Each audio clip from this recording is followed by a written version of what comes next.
Chapter 2 and 3, take 1. Any good business sets out to meet the needs of a consumer, to solve a problem. The car business was no different. From the early days of Ford, the consumer needed the motor carriage, and the franchise model served as a way to deliver in full force. A desirable product was produced, and the thousands in the franchise dealership network got busy, delivering value to customers in the ways they saw fit, from a boots-on-the-ground mindset. Extreme transparency and precise consumer demand is really doing a number on the old way. Dale says dealers and manufacturers need to work together to right the ship, and fast, because today's consumers are noticing something isn't quite right. Today's consumers don't miss anything, and they aren't quiet about it. The flow of delivery, manufacturer, dealer, and consumer has seen many changes over the years and has slid from consumer-centric into the minutia of self-preservation, to everyone's loss. Chapter 2 deals primarily with the breakdown of factory incentive programs. Although Dale writes that these below-the-line programs had a rather benign and benevolent beginning, he's quick to add and label them a quiet killer of the car business. Dale recounts his experience with this incentive money when he was a dealer. He points out that it drove the mutually beneficial outcomes of improving relationships with customers and selling more cars. That is no longer the case. Now, in the current all-or-nothing environment, dealers are depending on incentive money for survival.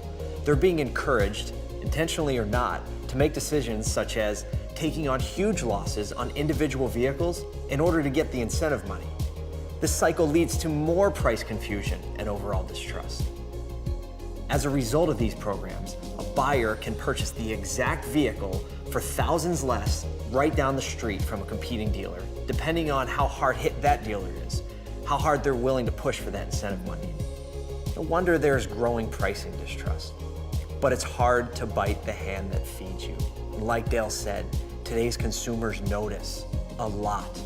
He cites multiple industry studies showing that consumers just don't like to buy cars from dealers. Only 4% prefer the current buying process, and 99% expect a hassle. It's not a good start. Dale gives a great historical summary of the problem all the way back to the 1900s, in a wave including Henry Ford, Pearl Harbor, US Senator Mike Mulroney, and more.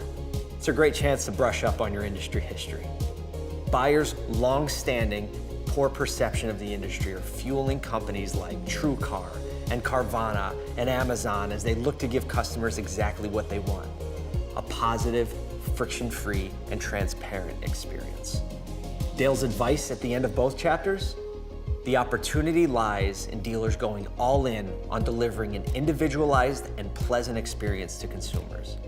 Only then can perceptions begin to change and the benefits of delivering a modern consumer experience begin to be realized. So are you moving in that direction, or are you letting the incentive winds blow you around?